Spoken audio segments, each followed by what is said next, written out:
कीमतें बरकरार रहने से अवाम पेट्रोल पर 10 रुपए 70 पैसे फी लीटर के रिलीफ से महरूम रह गए। हाई स्पीड डीजल पर भी शहरियों को मजीद फी लीटर 20 पैसे का रिलीफ ना मिल सका। जराये के मुताबिक डॉलर्स की एडजस्टमेंट रिलीफ में रुकावट का बाइस बनी है। मजीद जानते हैं डॉन न्यूज के नुमाइंदे ताहिर शिरानी से। जी ताहिर, अपडेट कीजिएगा। देखें, 1 दिसंबर से पेट्रोल की कीमत बरकरार रखकर शहरी किस तरह रिलीफ से महरूम हुए, इस हवाले से जो डॉन न्यूज ने तफसीलात हासिल की हैं, उसके मुताबिक आलमी मंडी में खाम तेल की कीमत के हिसाब से फी लीटर पेट्रोल पर 10 रुपए 70 पैसे की कमी बनती थी, लेकिन फी लीटर पेट्रोल पर एक्सचेंज एडजस्टमेंट में 14 रुपए 17 पैसे का इजाफा किया गया और फी लीटर पेट्रोल पर PSO एक्सचेंज एडजस्टमेंट 3 रुपए 21 पैसे के हिसाब से आयद की गई है, जबकि इससे कबल पेट्रोल पर PSO एक्सचेंज एडजस्टमेंट 10 रुपए 96 पैसे मनफी थी।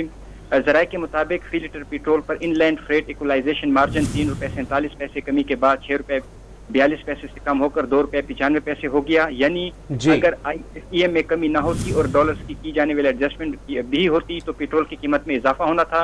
इसी तरह हाई स्पीड डीजल के फी लीटर पर भी PSO एक्सचेंज एडजस्टमेंट में 45 पैसे का इजाफा किया गया है और शहरी मजीद 30 पैसे फी लीटर की कमी से भी रिलीफ में से महरूम हो गए हैं। जी, बहुत शुक्रिया ताहिर शिरानी अपडेट करने के लिए।